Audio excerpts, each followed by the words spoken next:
With that, inshallah, we'll start the presentation lecture by Dr. Hasnain Walji here shortly. Just as you guys know, we're honored to have him here. We had a great lecture and presentation yesterday as well, alhamdulillah. And again, today would be the same, inshallah. We're lucky to have him here, inshallah, on an occasion where we are celebrating Eid al-Ghadir and Eid al-Mubahila yesterday and today. And like he said, that he'll be back, inshallah, so we'll, of course, welcome him. And we thank him for all his time and efforts, for him taking the time out to visit us here. So if I can have a loud salawat.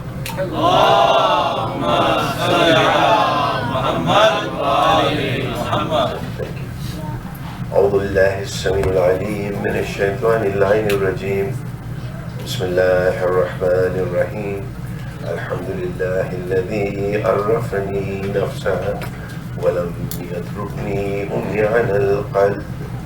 والحمد لله الذي جعلني من أمتي سيد المرسلين خاتم النبيين طه وياسين أحمد محمود أبو القاسم محمد. اللهم صل على محمد. ومن المحبين عترة الطاهرين لعنة الدائمين من الآن إلى يوم الدين على أعدائهم. أما بعد، قال الله سبحانه وتعالى في كتابه المجيد وفرقانه الحميد وقوله الحق. بسم الله الرحمن الرحيم. قل هل ننبئكم بالأخسرين أعمالا الذي ضل سعيه في الحياة الدنيا وهم يحسبون أنهم يحسنون صنعا. صلوات. اللهم صل على محمد وآل محمد.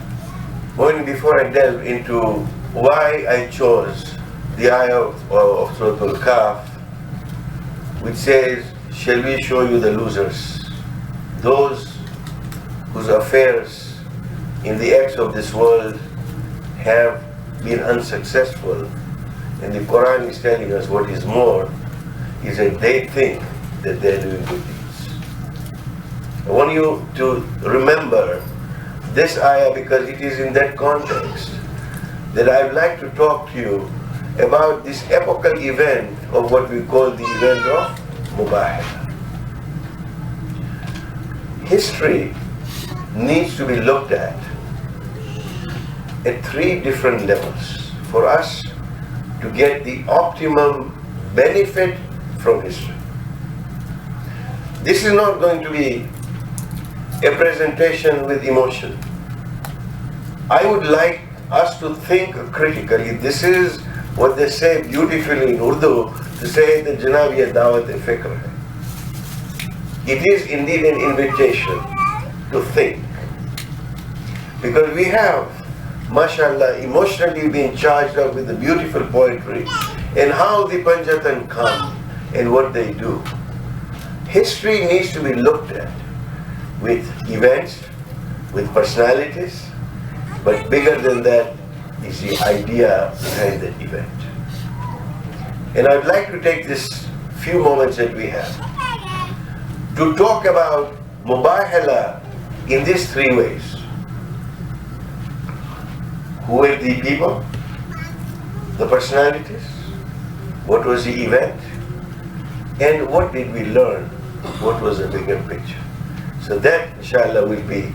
So to come back, it was in Medina, 24th or 25th of Zil-Hajj. It dates to approximately 631 Christian era, around April time. This was a Saturday or a Sunday. This is what we read from the annals of history. That was the event that took place. This treaty, indeed, is one of vital importance because this was not as a result of a war, but as a result of a deliberation and a discussion amongst those who denied the very prophethood of our Prophet sallallahu alaihi wasallam.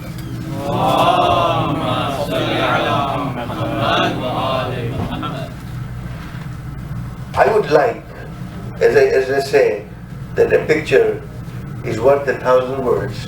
If the technology will cooperate with me, I want you to listen to this dialogue.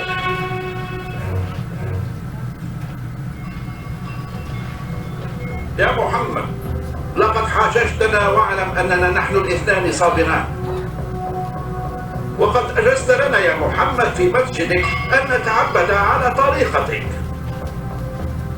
وخلال البضعة أيام هذه كنت قد استضفتنا بطريقة لائقة، ونحن نشكر لك كل هذا. لكني أنا ابن 70 عاما وأيهم في 80.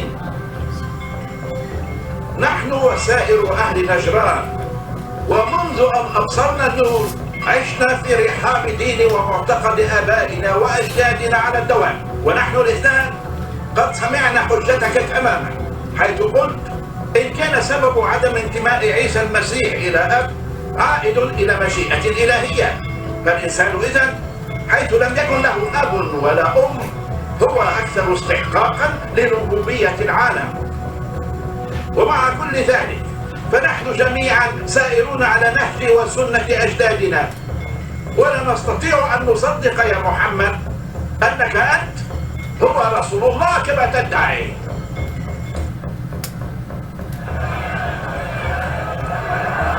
يا محمد، اتركنا نحن وأهل نجران في حال سبيلنا. دع سنتك لنفسك ودع سنتنا لنا ننعم بها.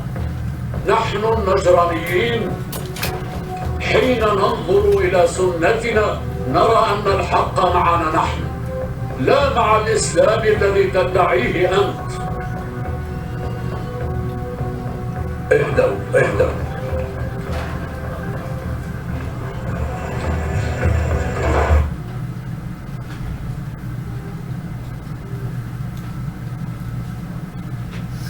So here, the discussion begins. When the Christians of Najran had come, who were denying the prophethood of the prophet, and as you heard, they said, leave us alone. We don't believe in the message that you have brought. The discussion was, my elders have heard this many times, this is for my young friends to understand, that these Christians had come as representatives of the Emperor of Rome. And they discussed this with the Blessed Prophet to say that because Jesus, Nabi Isa, did not have a father, he was a son of God.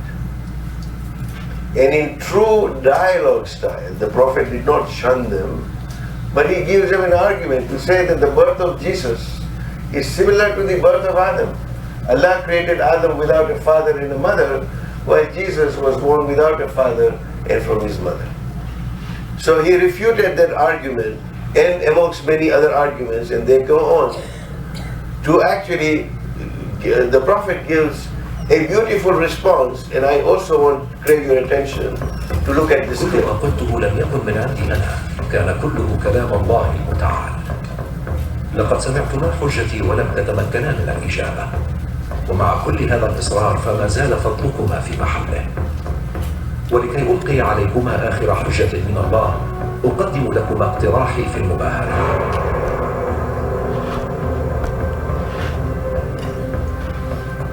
المباهلة؟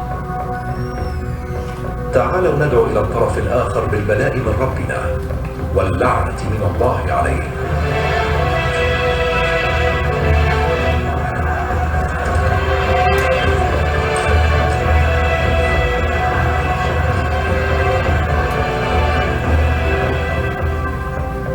حسنا، هذا كلام لائق يا محمد، فنحن واثقون بأننا على الحق. هذا الاقتراح هو فصل الخطاب في احتجاجنا عليكم، موافق عليه. أين موعدنا؟ بما أنكما قد قبلتما فإن موعدنا في صباح الغد خارج المدينة. نحن نثق بآلهتنا الثلاثة.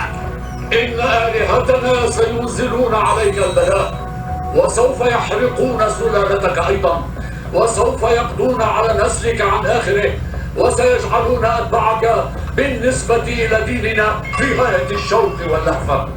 إن كنتم تحبون محمدا فقوموا بتوديعه الآن لأنه لن يرى شمس ظهيرة الغد.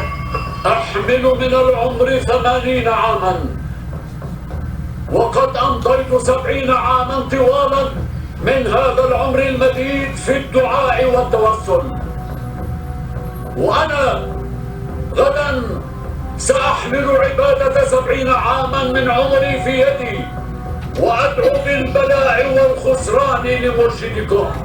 ما هذا؟ ماذا يقول؟ ماذا يقول؟ كيف يشرع؟ كيف يقول هذا؟ كيف يقول هذا؟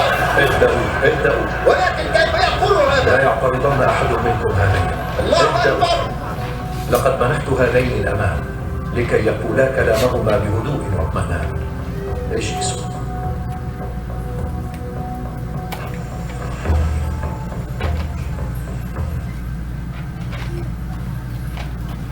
So with that disputation, the ayah of the Quran is revealed. The idea of Mubahila did not come from the Blessed Prophet. It actually came from Allah subhanahu wa ta'ala. In the ayah of Surah Al-Imran, verse 61 was revealed to say that if you are not prepared to accept the truth, after the fact that you have failed in your arguments, say, come now, let us call our sons and your sons, our women and your women, ourselves and yourselves. Then let us humbly pray and lay God's curse upon the ones who lie. This is setting the scene of what we call Mubahila. And I want us to also look at the outcome of how the Ahlul Bayt alayhi salam were received. مع قومه وأعزائه لتلقي لعنتنا. لو لم يكن محمد صادقا في دعوته لقام بإبعاد أهله من هنا إلى مكان بعيد جدا. هاتان اليدان اللتان أراهما إن رفعتا بالدعاء فإنهما تزحزحان الجبال. بلعنة هؤلاء لن يبقى لنجران أثر ولا لأهل نجران. أسرع يا عقب، أسرع ولا تدعه يلعننا وبئس العاقبة. اطلب منه ألا يلعننا، اطلب منه ألا يلعننا. مهلا توقف يا محمد، لا تلعنا، لا تلعنا، لا ت...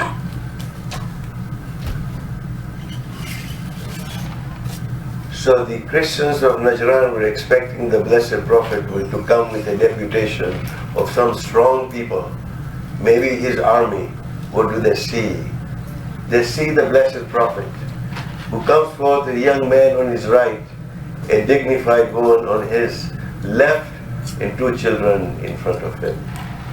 And when they faced the Christians of Najran, you saw in this clip that by the nur of their face, by the spirituality that oozed from the faces of the Panjatan, they were terrified.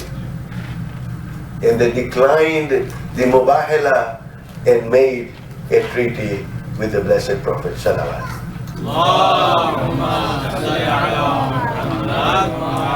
Indeed, what you heard in the clip is recorded to say that the leader of the Christians said, if they tell these mountains to move away from their places, the mountains dare not disobey the Lord. This was a power of the spirituality of the Ahlul Bayt alayhi salam that we are blessed and honored to remember today and move on. Can we have the lights now, please?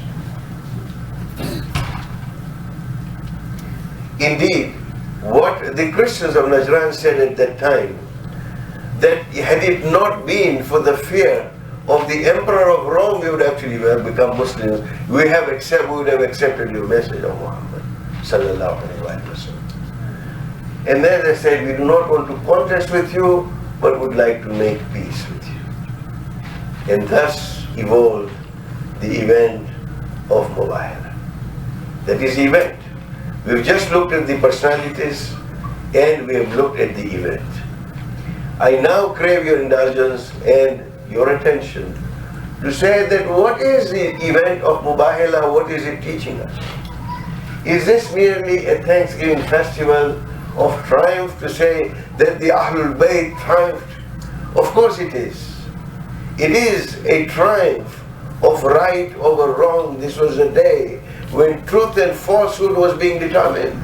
Just as yesterday, when we looked at the event of Ghadir, the idea was that truth and falsehood was being clearly distinguished through the leadership of Imam Ali alayhi salam, to say, here is a true leader. Here is a leader who is a leader of justice. Here is a leader who is going to take the ummah to the level that Allah subhanahu wa ta'ala wants to take us to.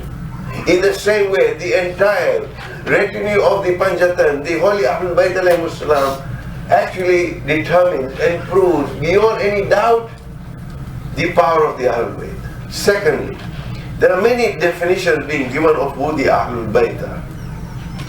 And people, as I said yesterday, have selected memories. And they have these embellishments of adding people.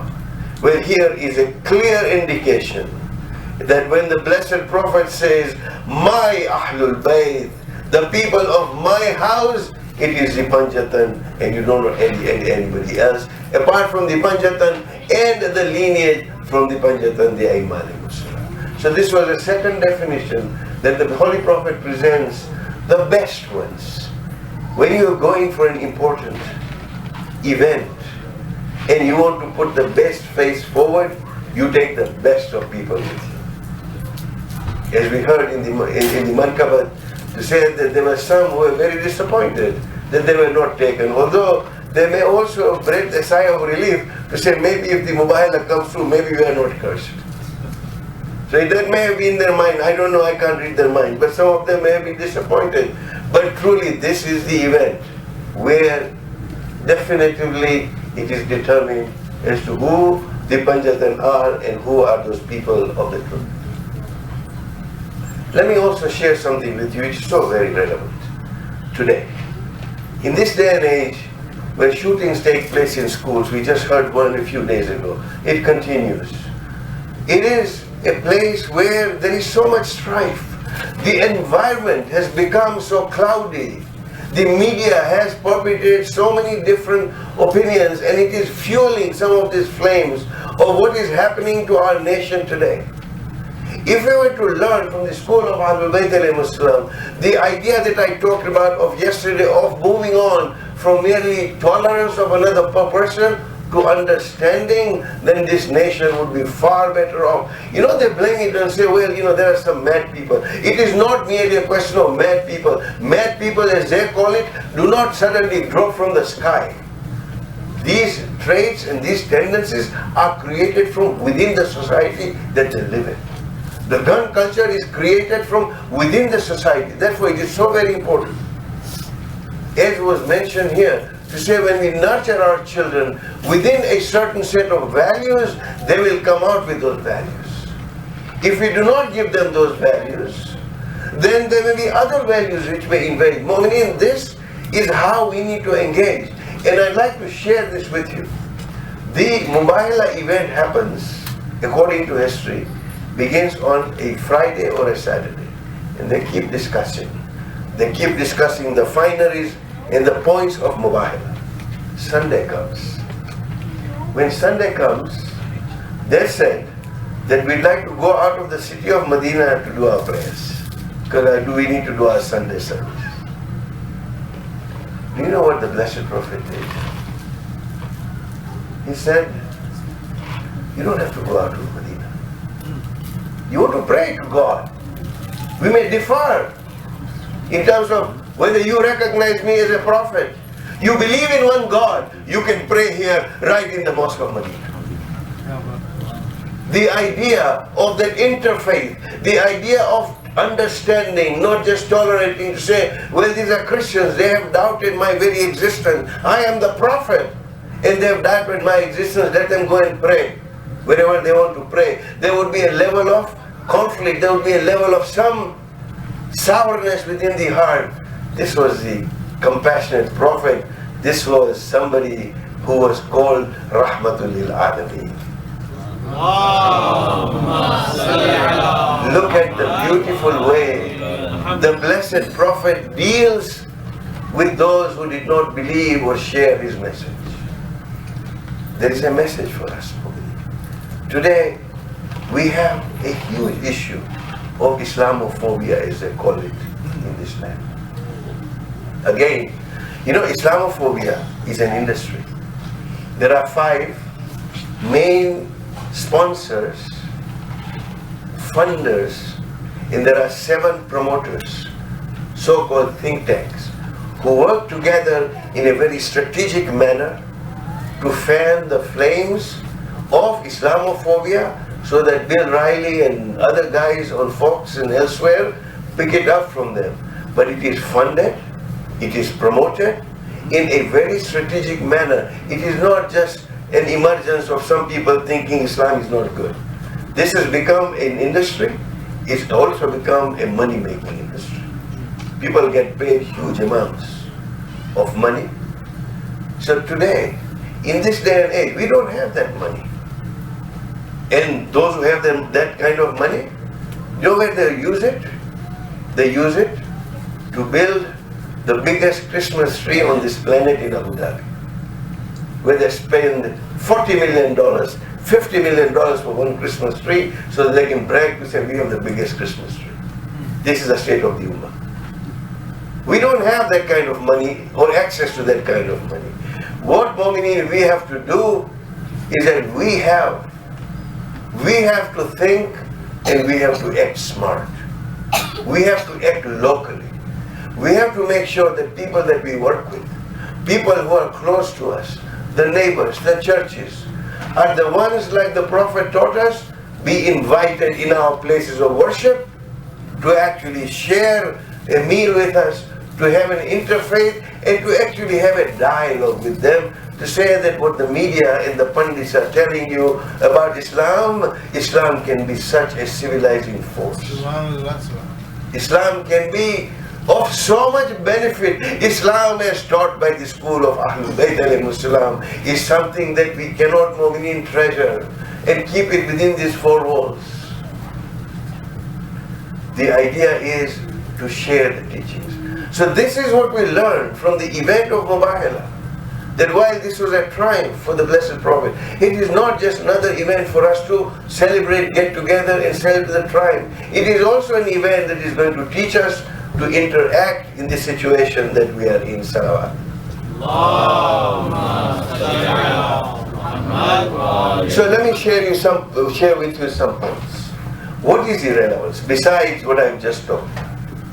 Dialogue and interaction, I talked about that.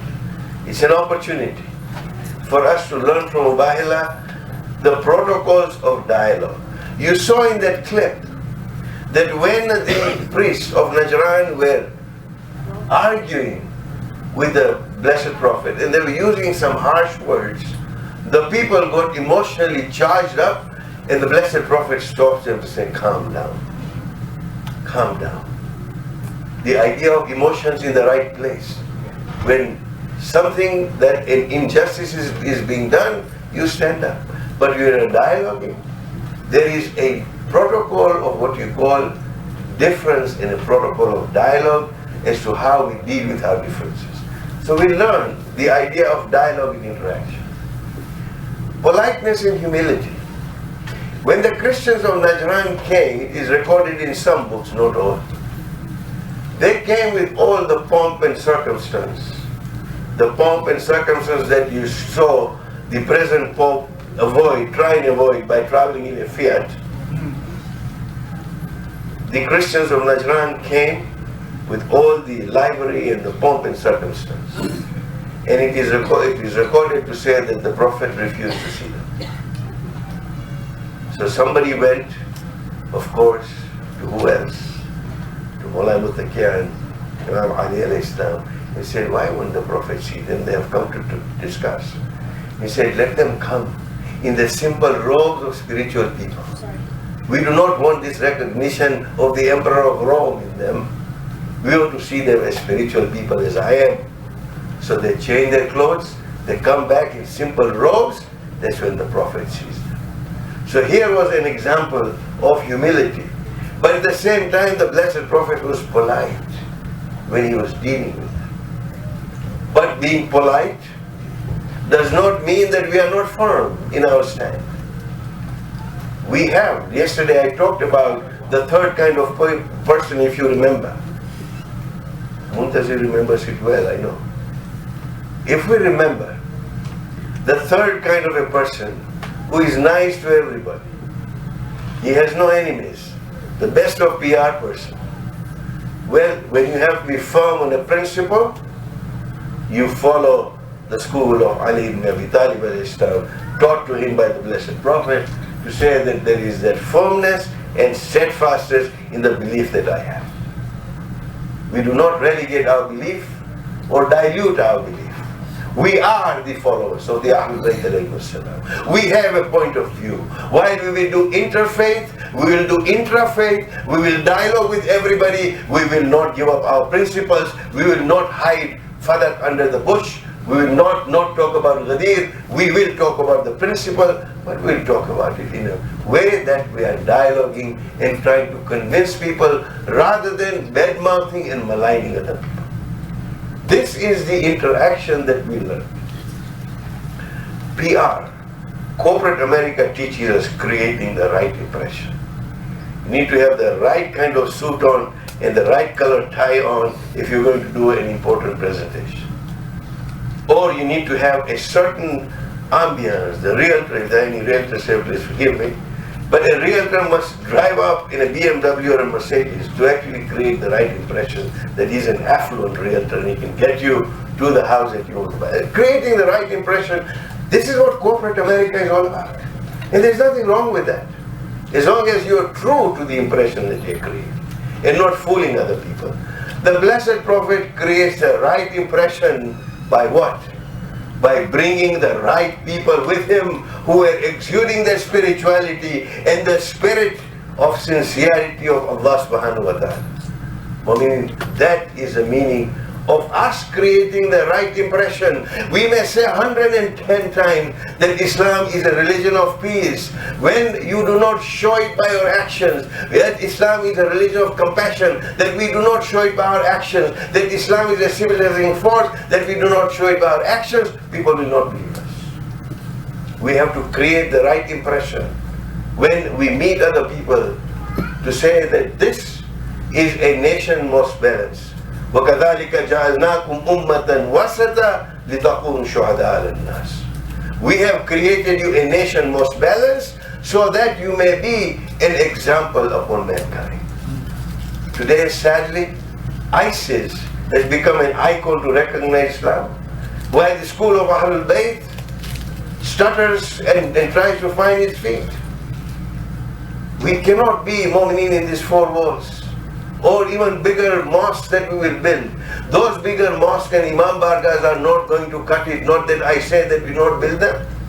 What I'm saying is that the community as a whole must gear up and leverage its position as Brother Javed reminded me to say, this is we the people. We have certain rights in this country. We must exercise those rights at the level of foreign policy, at the level of lobbying, at the level of the schools. How many of us will get on a school board, for example, to see that we can filter the information that we have? Moment we have got to engage civically.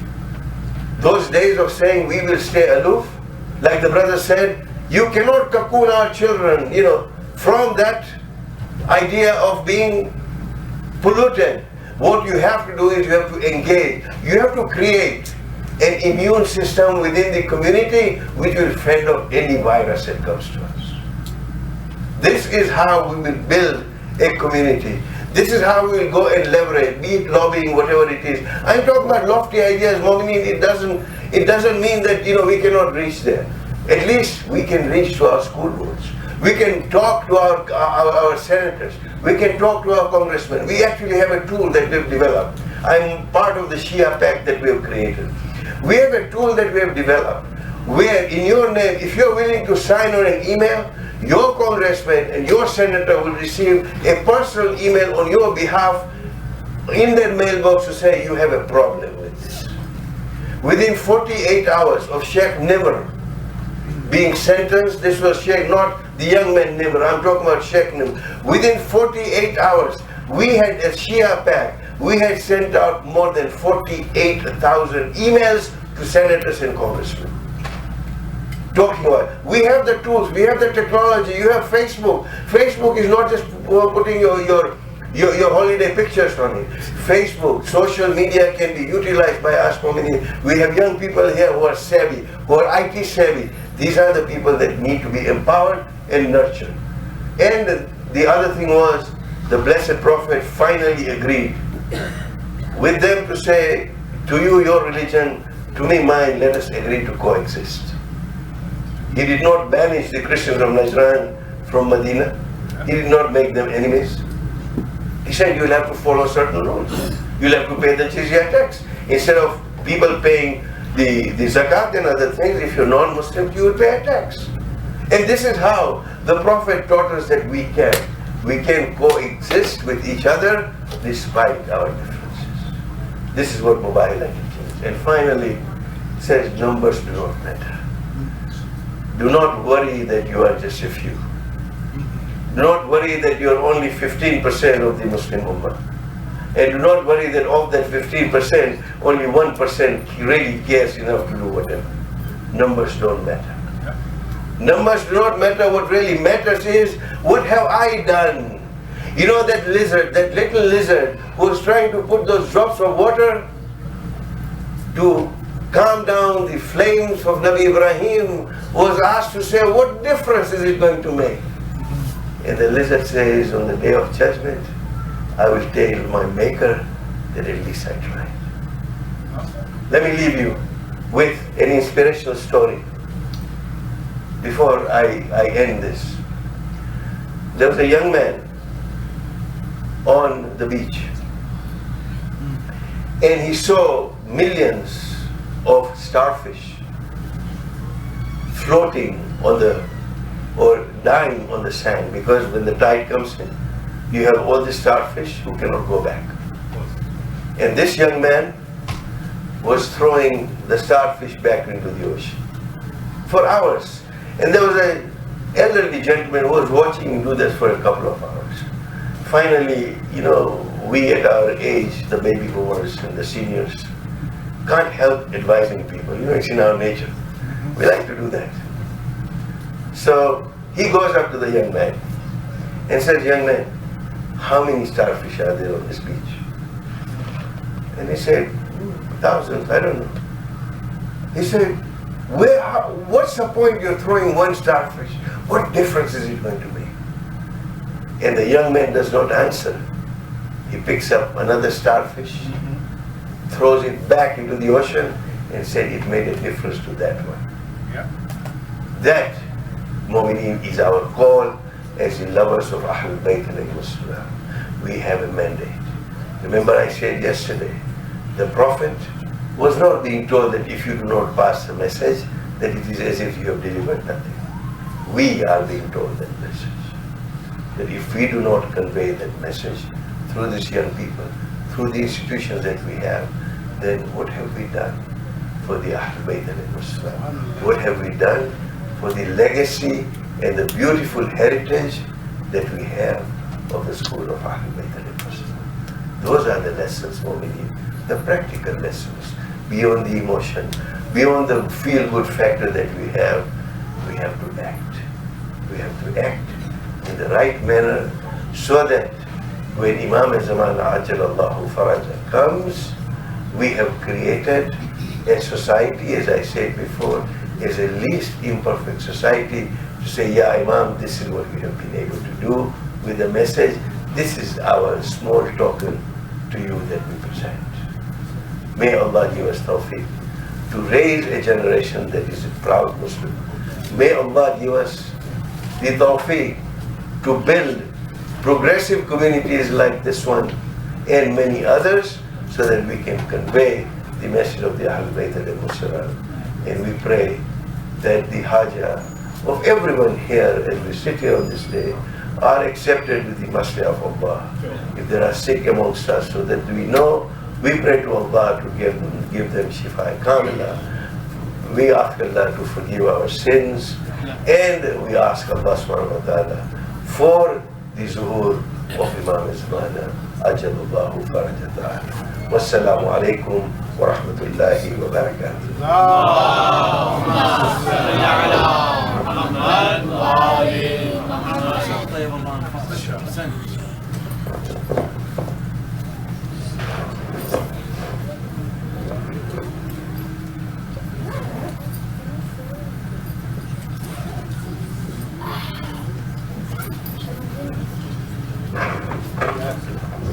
Thank you everyone for being pictured. Inshallah, we'll serve lunch right now. Just a reminder, we will be starting our Muharram programs, which is coming soon on Wednesday, October 14th, will be the first program for Muharram of this year. So that's Wednesday, October 14th. Keep a lookout for emails and announcements, inshallah. We have Sheikh Sayyid Hadi Yasin joining us for Muharram, inshallah. So please keep in mind the programs, and if anyone would like to sponsor those nights, please contact Sister Amreen or Brother Haider Zafar or myself to sponsor any of the nights during Muharram and Safar. Thank you. Assalamu alaikum.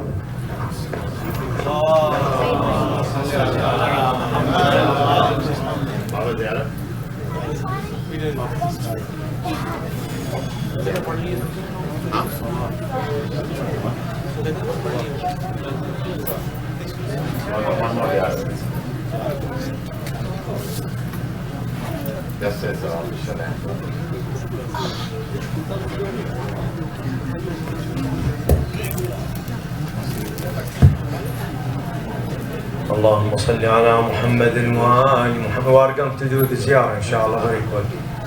اللهم صل على محمد وآل محمد. أزور ساداتي وموالي نيابة وأصالة عن سيدي ومولاي الإمام الحجة عجل الله فرجه الشريف، وأصالة عن نفسي ونيابة عن والدي والد والدي ومن أوصاني الدعاء والزيارة قربة إلى الله تعالى.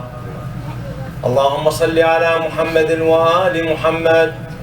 السلام عليك يا رسول الله، السلام عليك يا نبي الله، السلام عليك يا محمد بن عبد الله. اللهم صل على محمد. السلام عليك يا سيدي ومولاي ورحمة الله وبركاته. السلام على سيدي ومولاي أسد الله الغالب علي بن أبي طالب ورحمة الله وبركاته. السلام على سيدتي ومولاتي فاطمة الزهراء سيدة نساء العالمين ورحمة الله وبركاته. السلام على سيدي ومولاي أبي محمد الحسن الزكي الولي الناصح الأمين ورحمة الله وبركاته. السلام على سيدي ومولاي أبي عبد الله الحسين. السلام عليك يا سيدي ومولاي وعلى أخيك بالفضل العباس. السلام عليك وعلى أولادك وأصحابك المستشهدين بين يديك. السلام عليك وعلى أختك الحوراء زينب. السلام عليك وعلى ملائكة رب المحدقين بقبرك الشريف ورحمة الله وبركاته.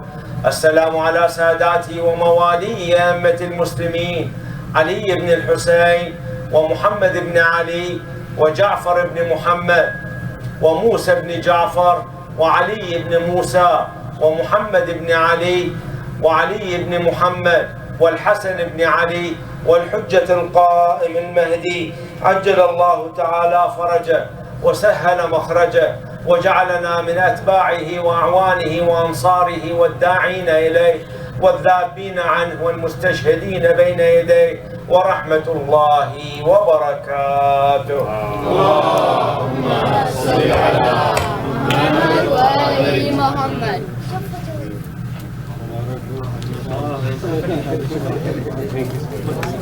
Good to see you.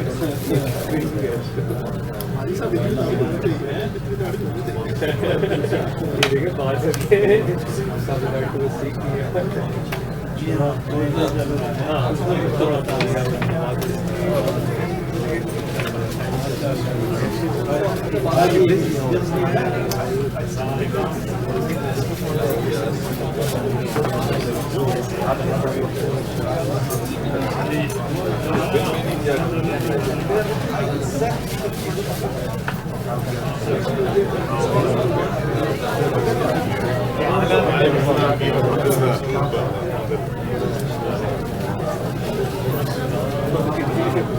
you.